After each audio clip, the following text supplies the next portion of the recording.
In this photo taken August 18, 2018, Chinese tourists pose for photos overlooking the caldera of Mount Paitu in North Korea. Inhan Guan, the Associated Press. Foreign tourists looking to go off the beaten path in North Korea can now camp out on the country's biggest volcano. Hoping to open up a side of North Korea rarely seen by outsiders, a New Zealander who has extensive experience climbing the mountains of North and South Korea is leading the first group of foreign tourists allowed to trek off-road and camp out under the stars on Mount Paitu, a huge volcano that straddles the border that separates China and North Korea. In 946 AD, Paitu was the site of one of the largest eruptions in history. It is considered one of the most beautiful natural sites in North Korea and is still active, though there haven't been any big eruptions in recent years.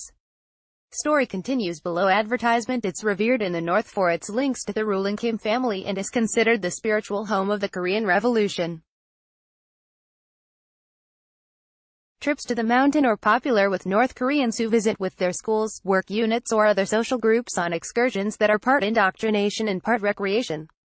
It's also popular with Chinese tourists and smaller foreign tour groups who can stay in nearby hotels and drive right up to its crater to see the blue waters of Lake Chon and Paitu's caldera. But Roger Shepard, founder of Hike Korea, which is based in the south, managed to convince North Korean government officials to let him take his guests off the beaten path for the first time. The area around the mountain features several reconstructed, secret campsites, said to have been used by national founder Kim Il-sung and his guerrillas in the fight against the Japanese colonial rulers before 1945, a possible reason why the idea of allowing a foreign camping excursion clicked with the local authorities.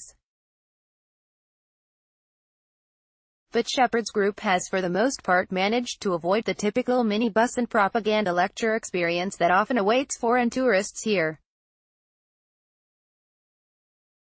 On Saturday, the group climbed the mountain from near its base, walked to the lake from the rim and then hiked out across a volcanic plateau to pitch their tents for the first of 5 nights they were to spend on the hike. In this Sunday, August 19, 2018, photo, Tarjei Næss of Norway walks past his tent as day breaks. Inhan Guan, the Associated Press. Under leader Kim Jong-un, North Korea has placed a high priority on developing its tourism industry as a source of much-needed foreign currency and as an industry that can be fairly closely controlled and monitored. It is currently carrying out massive infrastructure projects in several locations, including at Samjian, the largest city near Mount Paitu, and in the eastern port city of Wonsan and the adjacent Mount Kumgang area, which was open to South Korean tourists until around 2008, when a South Korean housewife was shot for wandering into a restricted area.